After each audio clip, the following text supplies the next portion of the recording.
long as we get away from centralization. Once we do that, we begin to build the law on a foundation that can expand and that doesn't turn into a dominance hierarchy where law is enforced by the big guy with the big sword. So we can do this. And the reason I know we can do it and that it works is because I was involved in a fairly early cypherpunk project where we did this and we created it from scratch and it so the project was called Laissez-faire City, and it began. I got involved in about 1999, and ended up flying back and forth to Costa Rica, where our headquarters were. And it's a very long, entertaining, was a gas of a story. You can find it if you're interested in a book I wrote a couple years ago called The Untold Story of the Greatest Crypto Project Ever. It's on Kindle on Amazon. You can find it if you want. But what happened was we created actually two different systems of anonymous or pseudonymous internet commerce. And we began to realize that there were problems coming up. People misunderstood each other. People didn't really come to a clear agreement on things. A couple people were just kind of jerks. And we had to deal with this to keep our markets going because it was becoming a problem. So myself and a few other people who assisted me in various things uh, came up with models of doing this and quickly cobbled together various ways of making this thing work. And it did work. It worked really well. The story is in the little book that I wrote, but it worked exceptionally well under some fairly difficult conditions. You know, the kind of conditions they say, well, you can never have law without government force because the strongest would just take over and so on. Well, we kind of had that situation, and the strongest lost. So it really can work. Let me explain to you the parts of this system, how we built it, uh, and how it worked. The first part was pseudonymous identity. It turns out you really can't do business anonymously on the internet for the simple reason that you need reputation. Reputation is crucial. You want people to know who you are, that you have a reputation, that you do good business, and people trust you. This is really important. So we found out that we really can't do anonymous because you lose all your reputation. I did good business 45 times and everybody trusts me. And if it's just really anonymous, nobody knows. So we came up with ways of doing pseudonymous. You make a fake name and use that name. The easiest way to just do it is using a hash or a PGP key that nobody can forge. But there are other ways, and guys, of course, did them with cute little icons and so on and so forth. But it was crucial that reputation followed us because if you do good business again, you want people to know that you have, and they want people to know who you are. So we did that. We also had trusted arbitrators, people that would make decisions on things, and it had to be somebody who was trusted because trust really is what replaces violence on enforcement. So, under the traditional sorts of nation state systems we have now, justice is secured by the ability to use violence, to send policemen to grab people and take them and lock them in a cage, or to shake money out of them to pay back the guy. Ultimately, it's enforced with violence. If you don't have that, you need community enforcement, ostracism, and so on, and you need trust because you have to have somebody who makes a decision that says, look, I've checked all the facts on this. John gave me all his facts. Jane gave me all her facts. I've looked at it.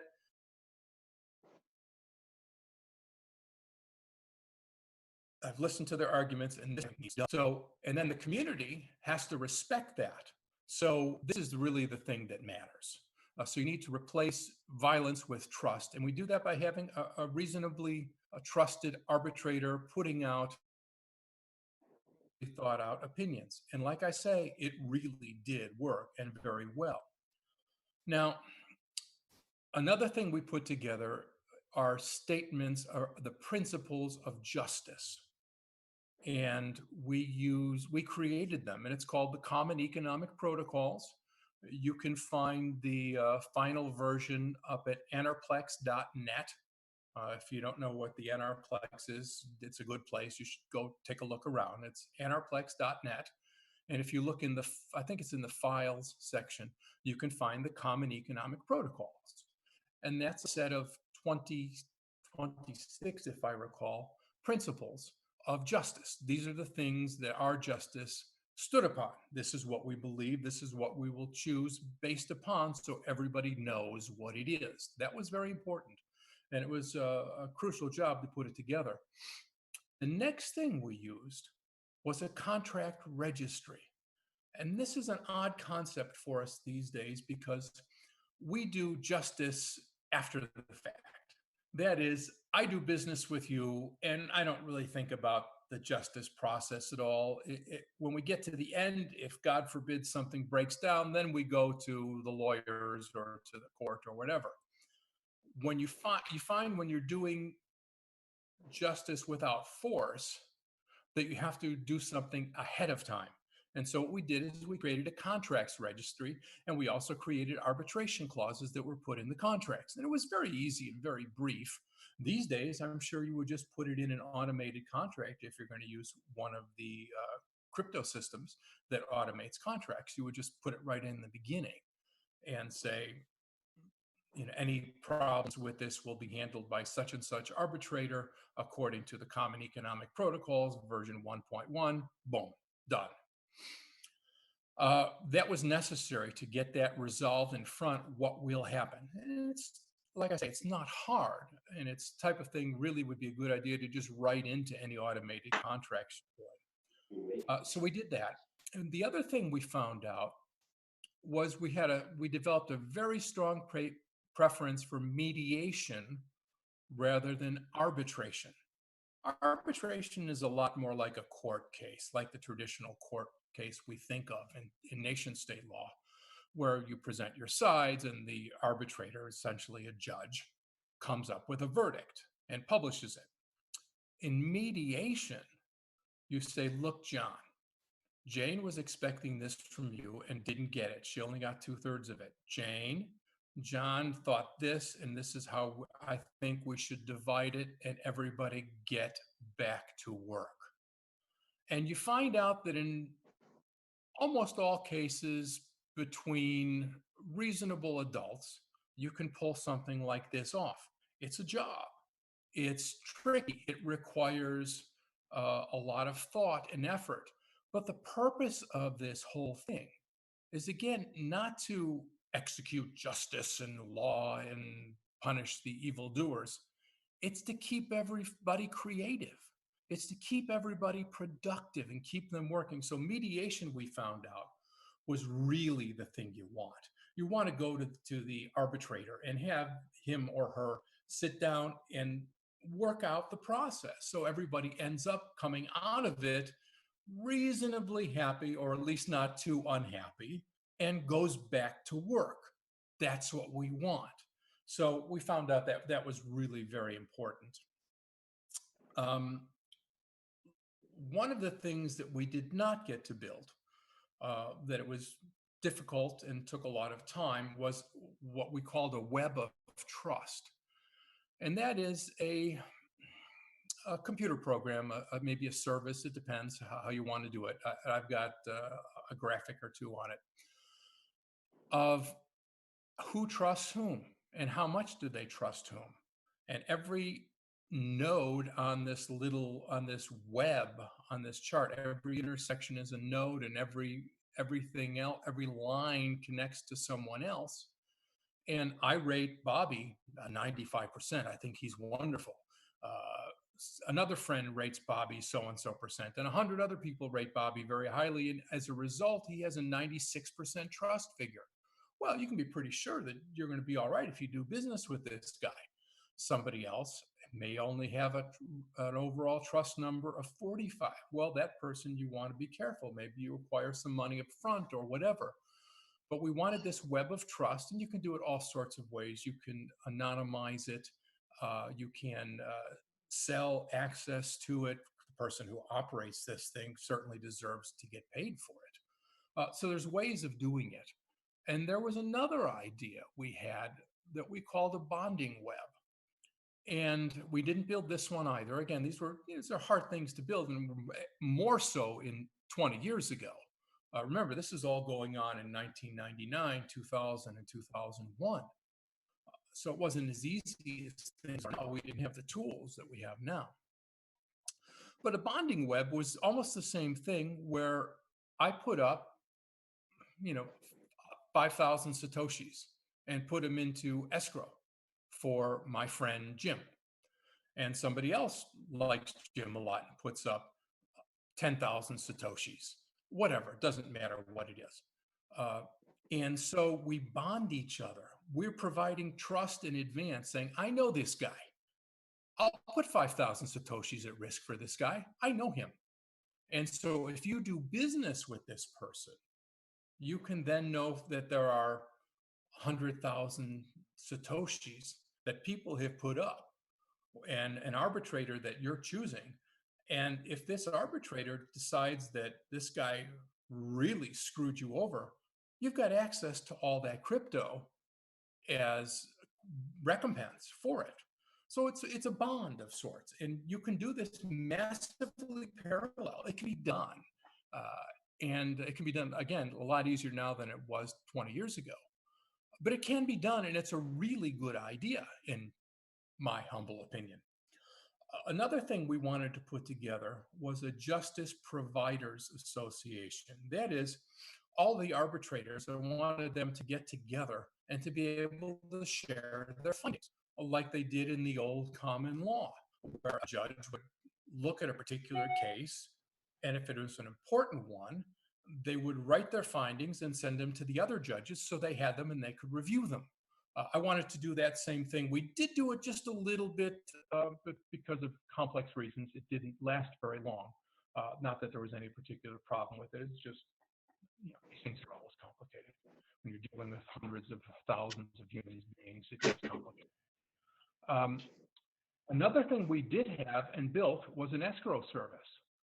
And you could buy something and put money in escrow, and when it was delivered, and we had verifications from Federal Express and UPS and so on, then the money was released. You could do this much more easily today than the way we had to hard code everything in the old days. But it's also an important piece, a really nice tool to create trust in advance. So you don't wait till the end, and you've got to go to a centralized provider who's always going to get out of control because they're the only authorized user of violence. And this way you can do it in advance very easily and avoid all of the problems that come with centralization. One other thing that we didn't implement, I wrote a paper on it. We didn't implement it. We didn't need to, was outlawry. Outlawry in the old days was not just calling somebody a bad guy, oh, he's an outlaw. That's the way it's usually meant now, but that's not what it meant in the original. What it meant was, this man is outside of the law. In other words, outside of civilized society. And if I, a trusted arbitrator or judge, write a writ of outlawry against this guy, anybody who wants to can take his stuff. So if I found out that somebody had hacked into Jimmy's account and stole 4 Bitcoins, and I go through the whole process of verifying everything and coming up with a decision, and I issue a writ of outlawry and people trust me, then I could say, look, anybody who wants to can go take 4 Bitcoins plus so much for your efforts. And if you deliver those 4 Bitcoins to Jimmy who got ripped off, you can keep the rest and we will thank you. That's how outlawry works. We didn't get a chance to implement it. We didn't need to implement it, thank God. Uh, but it is a legitimate process. Remember, when you're getting to this level, you're dealing with some pretty ugly stuff. And you want to repair the damage the best way to keep everybody working and everybody producing. So that is something that exists. We didn't really get a chance to do it, but it was there. Oh, one other thing I should add. We use the model of the common law for this. There are other models that could have been used. There have been plenty of uh, decentralized or non-centralized justice systems in the past. The law merchant of the Middle Ages was a big one. Jewish law always is still going on. But we decided to use the common law. One of the things that we got from it that is also up at Anarplex is the maxims of law, and we posted those up there again. Anarplex.net. You can find them. Dig around, and these are 30 some pages of findings from the common law in the old days. It's important to note that the common law was the law of judges, not of legislation. There was really no legislation as we think of it, or very, very little of it, till about 1800. Especially in English-speaking countries, the common law was the law of judges. So we put the maxims up there. I edited them, removed all the references to, state power and such, and put them up there. They are really useful. Anybody who's serious about this really needs to read them. It's important. All right, let's go just a couple things. We're doing okay on time. I want to talk about why we use the common law. And the common law, not terribly well understood, but it formed in conditions of anarchy. So the power of the classical era, Rome, fell, or actually kind of disintegrated in the 5th, 6th, 7th centuries. And most of Europe were in conditions of anarchy. The history books talk about kings and so on. And of course, there were. In Ireland, there were 100 kings at the same time. These were not kings like we would talk about nowadays. These were traveling bands, and where the king wasn't, power wasn't. And so the king traveled with his court and moved from place to place all the time. And again, where the king wasn't, there was no power, and it was conditions of anarchy. So the common law formed in this period in England, and it was the law of custom. You can even see the earlier kings, even until the Norman conquest and after, talking about the law of custom. We're going to respect the law of custom. Well, this is the common law that was formed in all these little towns during this condition of semi-anarchy or near anarchy or total anarchy in some places, by people who needed justice in real life. And they appointed old people that they respected to come up with verdicts, and they became the judges, and they shared their verdicts. It's the same basic thing we're doing now.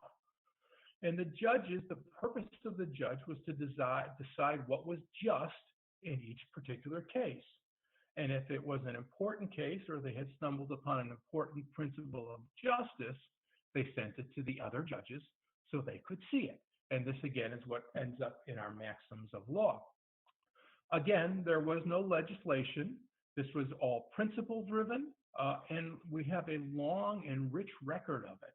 So we have from them refined and tested principles. Remember, these were the principles of law developed over centuries.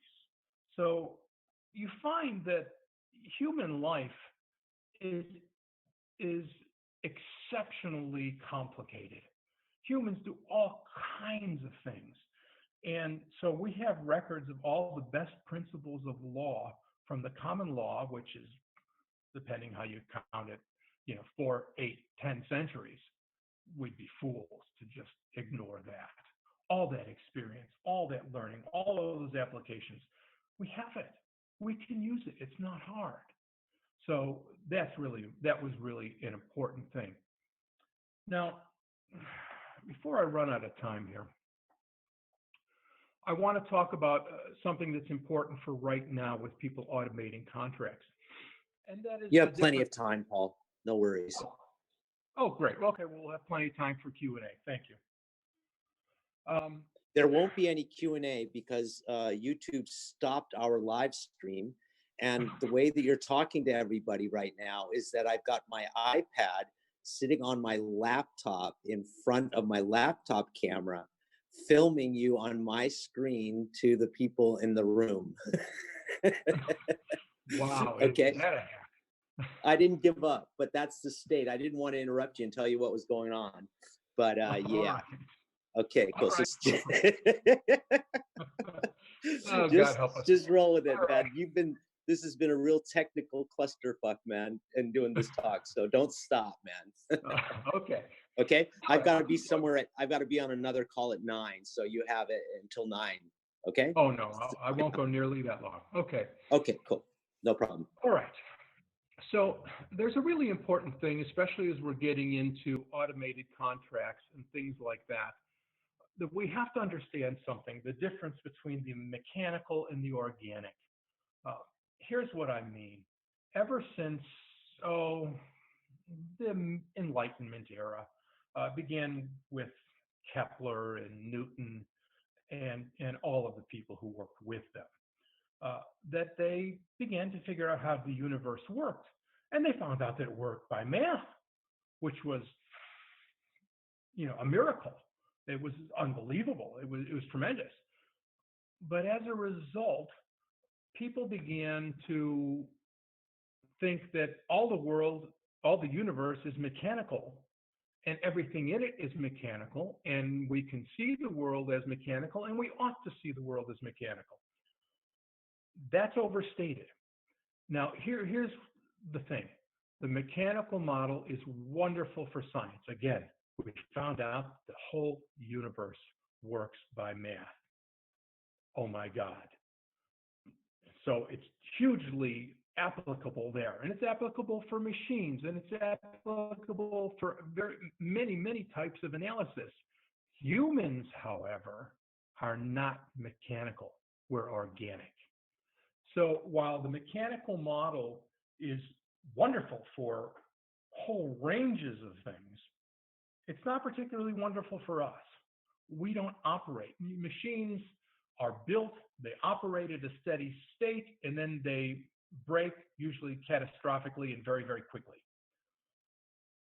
Humans, organisms, form, they grow, they expand. They're composed of dozens of simultaneous processes, all of which balance each other.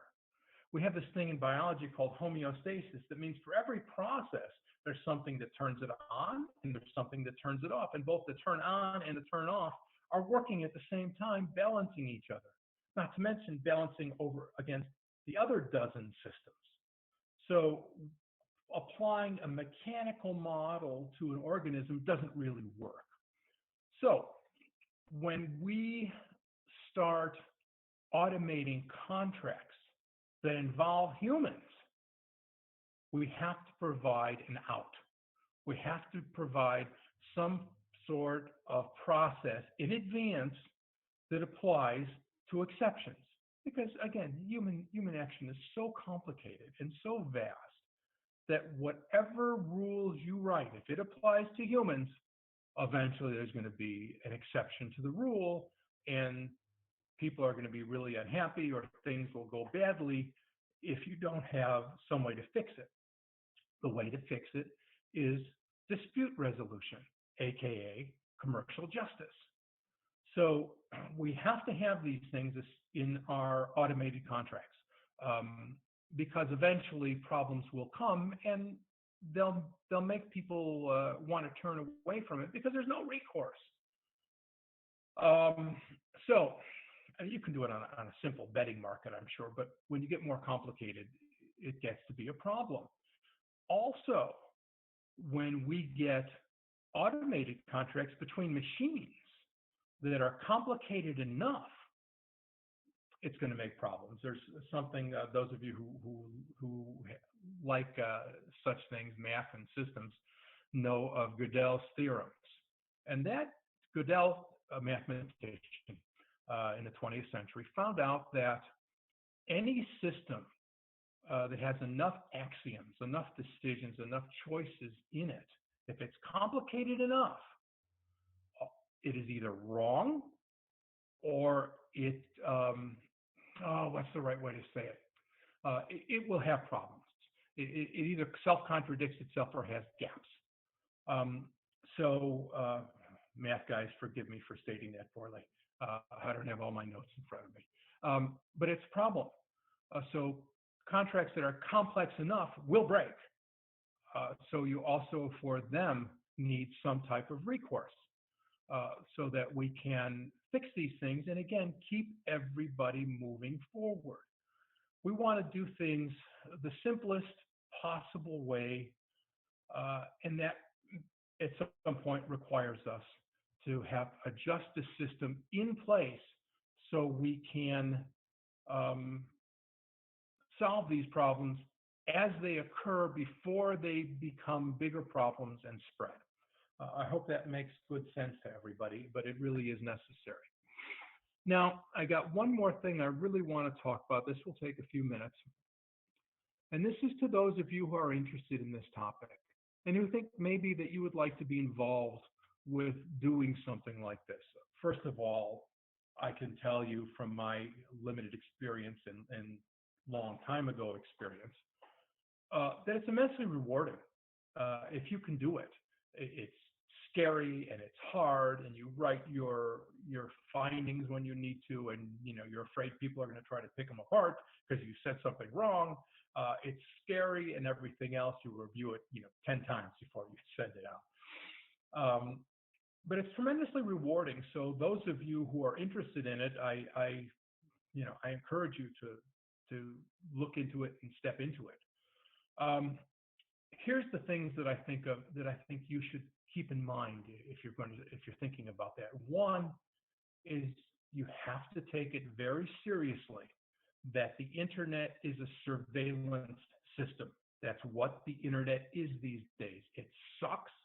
I'm back from the early days of the internet when we really had such high hopes for it before Google and Facebook and Microsoft and the others bastardized the whole damn thing. There's still hope for the future, but right now the internet is a surveillance system, and everybody who uses the normal ways will be surveilled at all times. That is the one place you can be absolutely sure you will be surveilled. And bear in mind that Tor is not magic either. You have to use Tor the right way. Tor has to be used by competent people to do it really well. So Tor is not magic either. So let me begin with that warning. Secondly, you've got to be serious about justice and law. That is, you've got to spend professional levels of time paying attention to this and learning and reading the important books, reading, again, the maxims of law that we have, reading about the history of law, reading how it works, reading what happened in the early Middle Ages, what worked in that sort of situation. These are all really important things. So you have to do the work. It's hard. You've got to take it as a job and take it as a serious professional. Otherwise, things are going to fall through cracks and it'll be a bit of a mess. You have to have a certain tolerance for being disliked. Nobody likes it, but you have to have a certain tolerance for you put out an opinion and people may say bad things about you and you've got to take it. Sucks. Those stupid opinions will be gone after a certain amount of time and you'll go on, and most people, although they don't say anything, will respect you. So you have to have a certain tolerance for that. Another thing is you're going to have to become a well-rounded person. Sometimes that comes from just living a long time. There's a reason why they always picked old people to be judges. But you can also develop it a lot quicker if you happen to have been a rich kid. Start hanging out with the poor guys. Start hanging out with construction workers and immigrants. If you're from the other side, start hanging out with the rich guys. Go to the cocktail parties. Go to the things. Learn how they behave. Learn what's on their mind. You want to become a well-rounded human being, because especially as you get into mediation, this is necessary. You've got to read psychology. You've got to find what people want. You've got to find what's important to people. You've got to understand these things. This is not a trivial job. Any reasonably intelligent person, if they want to put the time and effort, can do it, but you've got to put in the time and effort. You have to be flexible. You find out that people who are rigid are the worst people in the practices of law. That's the rule. That's what we do. That's what I said, and I'm sticking to it. If you don't want to do it my way, there's the door, and all that type of hard-ass stuff, intellectual hard-ass stuff, intellectual hard-assery. It's a mistake. It doesn't work. It will mess things up. So definitely, you have to be flexible. You have to not try to be a hard ass. That will destroy your practice of law. I really recommend that everybody learn Marshall Rosenberg's principles of negotiation. It usually goes under the term nonviolent communication. Marshall, no relative that I'm aware of, wrote all of these, developed all these principles in the 60s and the 70s, and you need to learn how he negotiated. He had a particular, very simple way of doing it, but if you learn how to do it his way, you can get to conclusions really, really well and get out of situations with everybody being not too unhappy and back to work. So I highly recommend that. And again, one last thing is that mediation is so much better than verdicts. A verdict is kind of hard-assery. It's kind of this is what it is, and the community will enforce it if it's legitimate and if you make the case well. People ostracize, and it works. If you're a bad guy and all of a sudden you're exposed and you don't fix it, people stop doing business with you. And if people stop doing business with you too much, you don't eat. So ostracism really does work. You have to not get crazy about it, and people don't. Not in our experience. People just stop doing business with guys who are jerks, and they lost their power, they lost their whatever. So I suppose in conclusion, I want to tell you that we did this. We did it between 2000 and 2002, even maybe, no, I think it ended about then. It worked really well. It worked against some really strong odds, and it would be easier to do it nowadays. And the more we get into a crypto economy, an anonymous sort of economy, the more this is necessary. And I encourage all of you to take it seriously. Thanks so much. Hang on there, Paul. I'm going to switch and see if we can actually pull this off. I'm trying to get this where there we go. All right, you're still there, still being streamed to people. Okay, cool. Unstoppable conferences, man. Unstoppable. We're gonna do this one way or the other, man. Yeah, one way or the other, we do it. We get deplatformed, but yeah, we just go to the other surveillance platforms. No idea why YouTube stopped our live stream, but yeah. So earlier, I don't know if you were watching the two lawyers from Slovenia that were on before you. If you were watching either the live stream or anything. So we were talking about so a couple of lawyers are saying, yeah, look, we want to talk to the blockchain and crypto people, and you know, we have our intertribal conflicts, you have your intertribal conflicts, but we'd like to see a lot more cross dialogue, yeah, and integration. And so I raised the question about so this necessity for us to build systems that legacy law regimes done accept, recognize, and then create precedential law based on. How do you feel about that? In scope of They where can does your accept us when they watch.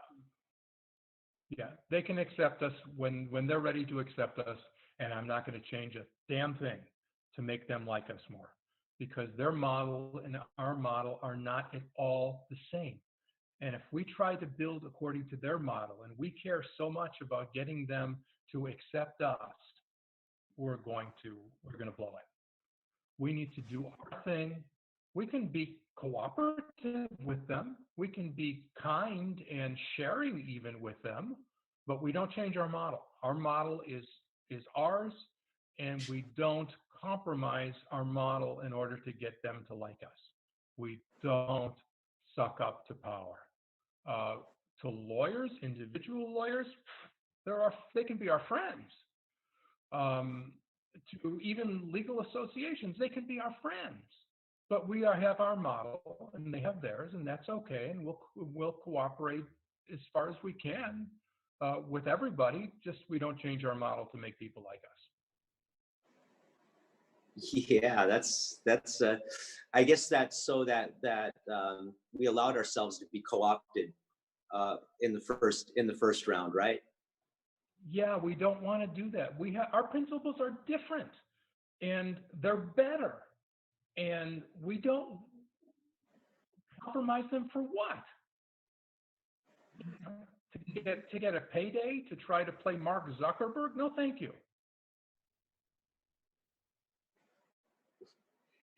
Yeah, I think that's a pretty good way to end the talk. Why compromise? We have a better thing. You know, we're going to compromise and what? Shortchange our grandchildren? No thanks.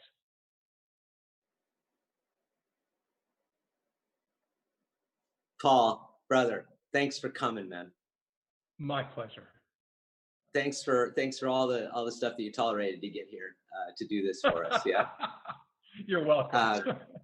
Yeah, Likewise. and we'll do it again now that we have the portal and all of the production means set up.